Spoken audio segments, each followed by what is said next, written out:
దేవుడికి స్తోత్రాలు. మీ అందరికి వందనాలు. ఈ సాయంత్రం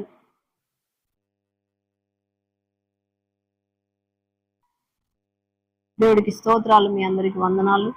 ఇదిగో ఈ దినం మనం దేవుడు మనతో మాట్లాడుతున్న మాట ఎఫెసీలు గ్రంథం నుంచి 1వ అధ్యాయం 15 నుంచి 23 వచనాలు చదువుకుందాం. చదవండి, త్వరగా చదవండి. స్తోత్రం, హల్లెలూయా, స్తోత్రం, స్తోత్రం. 1 నుంచి ఎఫెసీలు 1వ అధ్యాయము 15వ వచనం నుండి 23 వరకు. ఈ హేతు చేత ప్రభు అయిన యేసునందు మీ విశ్వాసమును గురించి పరిశుద్ధుల ఎడల మీరు చూపుచున్న విశ్వాసమును గూర్చి నేను వినినప్పటి నుంచి మీ విషయమై మానక దేవుడికి కృతజ్ఞతాస్తుతులు చెల్లించుచున్నాను. మరియు మీ మనోనేత్రములు వెలిగింపబడినందున ఆయన మిమ్మల్ని పిలిచిన పిలుపునైనా నిరీక్షణ ఎట్టిదో పరిశుద్ధులలో ఆయన స్వాస్థ్యం యొక్క మహిమైశ్వర్యం ఎట్టిదో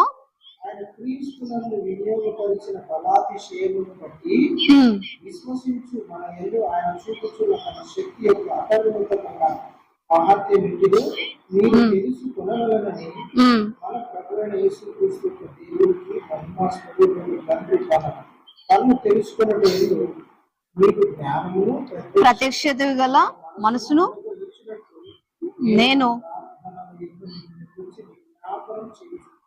నేను నా ప్రార్థనలందు మిమ్మల్ని గూర్చి విజ్ఞాపన చేయుచున్నాను. హల్లెలూయా, ప్రైజ్ ది లార్డ్.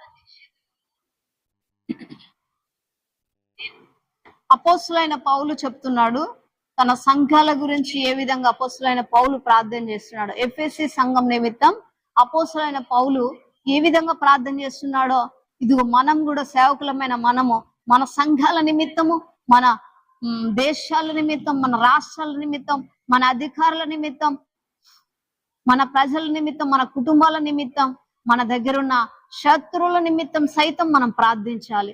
అపోస్తులైన పౌలే ఎఫెసీ సంఘం గురించి, తెస్సలోనిక సంఘం గురించి, కొరది సంఘం గురించి పలు విధాలుగా ప్రార్థన చేస్తున్నాడు.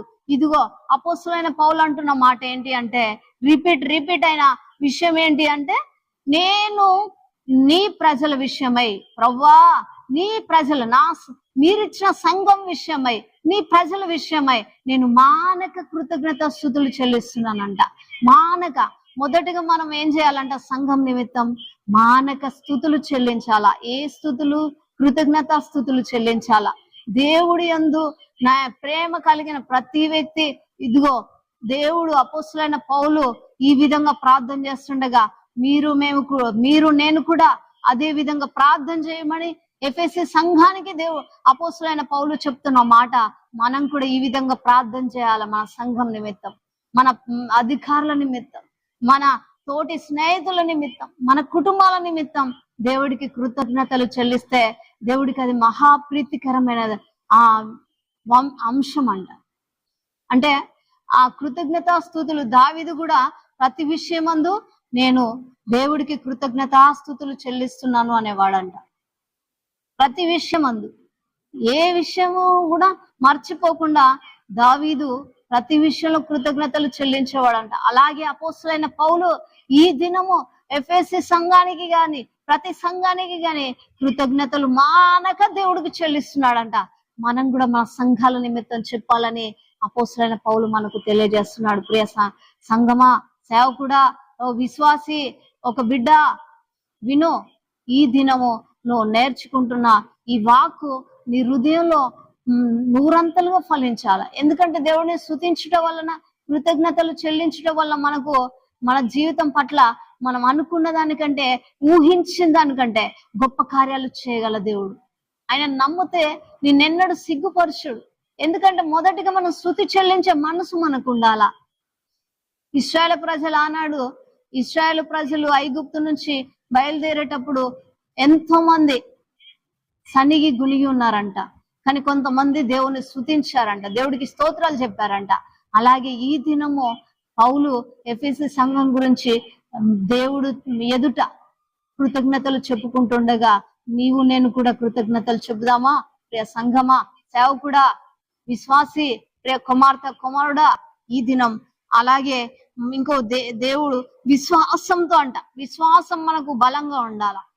విశ్వాసంలో ఎక్కడ మనం సడలిపోయినా ఆ జీవితంలో మన జీవితాలలో ఏం ఫలింపు ఉండదు. ఎందుకంటే జీవిస్తున్నానే తప్ప మృతుడనే. ఎందుకు? విశ్వాసం లేని ఎడల క్రీస్తుకి ఇష్టడై ఉండుట అసాధ్యం. విశ్వాసంతో మనం నమ్మకంతో దేవుణ్ణి అడగాల. ప్రార్థిస్తున్నప్పుడు పౌలు కూడా అనుకున్నాడు, సంఘం గురించి చాలా నమ్మకంతో ఫేత్తో అడిగాడు దేవుణ్ణి. అడిగిన ప్రతిదీ దేవుడు చేశాడు పౌలుకి. ఈ రోజు మనం విశ్వాసంతో ప్రార్థన చేస్తున్నామా లేవా? చేసిన ప్రార్థన పరలోకం చేరిందా లేదా మనకి ఎలా తెలుస్తుంది అంటే మన ప్రార్థనలో అంత దేవుడు శక్తితో కూడిన ప్రార్థనలు ఉండాలి. ఆత్మలో మూలిగి ప్రార్థించాల, రోధించాల. ఫస్ట్ మొదటిగా మనం దేవుడికి అంటు కట్టబడి ప్రార్థన చేస్తే దేవుడే మన పక్షంగా విజ్ఞాపన చేస్తాడంట. రాని ప్రజలు ఎంతో మంది ఉన్నారు. అలాగే అపోస్తులైన పౌలు ఇంకో మాట కూడా అంటున్నాడు, వారి మనోనేత్రములు వెలిగించబడుట ప్రార్థన చేస్తున్నాడంట. ఎవరు మనోనేత్రములు? రక్షించబడిన వారి, రక్షించబడని వారి కూడా. రక్షించబడని వారి మనోనేత్రములు వెలిగించబడాలా, వారికి కూడా రక్షణ వెలుగు కలగాలని ప్రార్థన చేస్తున్నాడు. అలాగే ఆ సంఘంలో ఉన్న వారు కూడా ఎంతో మంది నామకార్థ క్రైస్తవులు ఉన్నారు. లోకము సగము, యేసయ్య సగము. 2 పడవల మధ్యలో కాలు పెట్టేవారు ఉన్నారు. అలాగే 2 పడవల మధ్యలో ఉంటే నీవు దేవుడు రాకడలో ఎత్తబడలేవు. ప్రియ సంఘమా, ఇదిగో దేవుడు మాట విను. వారి మనోనేత్రములు వెలిగించబడాలని అపోస్తులైన పౌలు ప్రార్థన చేస్తున్నాడంట.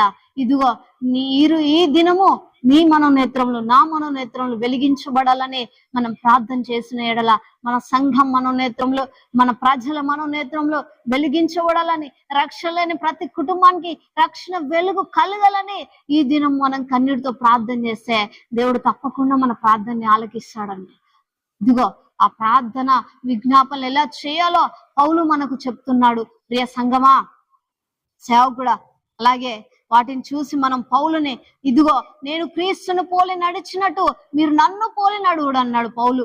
అలాగే మనము కూడా ఆ దేవుణ్ణి, పౌలు లాంటి గొప్ప గొప్ప నాయకులని పోలి నడవాలని దేవుడు చెప్తున్నాడు, పౌలు చెప్తున్నాడు. అలాగే వారు పిలిచిన పిలుపంట. వారు పిలిచిన పిలుపుకి అంటే దేవుడు నిన్ను ఒక పని మీద పిలుస్తాడు. కొంతమంది అందరినీ సేమ్ పిలుపుతో పిలవడండి. కొందరికి పరిచర్య, ఊడవడ పరిచర్య ఇస్తాడు, కొందరికి బాత్రూంలో పరిచర్య ఇస్తాడు, కొందరికి పాటలు పాడే పరిచర్ని ఇస్తాడు, కొందరికి వాక్యం చదివే పరిచర్ని ఇస్తాడు, కొందరికి బోధించే పరిచర్ని ఇస్తాడు, మరి కొందరికి విజ్ఞాపనలు చేసే, ప్రార్థన చేసే పరిచర్ని ఇస్తాడు. అందరికి సేమ్ పరిచర్ని. మనని పిలిచిన పిలుపుకి మనం లోబడితేనంట ఆ సంఘం గురించి ప్రార్థన చేస్తున్నాడంట పౌలు. వారు పిలిచిన పిలుపుకు సరైన మార్గంలో నడుచులాగున వారిని సిద్ధపరచు ప్రభువా అని. ఇదిగో ప్రియ సంఘమా, ఈ దినం పౌలు నీతో అంటున్న మాట, ఇదిగో దేవుడు నీతో అంటున్న మాట, నిన్ను దేవుడు ఏ పిలుపుతో పిలిచాడో, పరిచారకుడుగా పిలిచిన మొదటిగా యజమానుడిగా ఉండాల్సిన వ్యక్తి, ఫస్ట్ యజమానుడిగా ఉండాల్సిన వ్యక్తి మొదటిగా ఏమై ఉండాలా? పరిచారకుడిగా ఉండాలా. పరిచర్య చేసిన వాడే గొప్ప స్థాయిలో ఉంటాడు.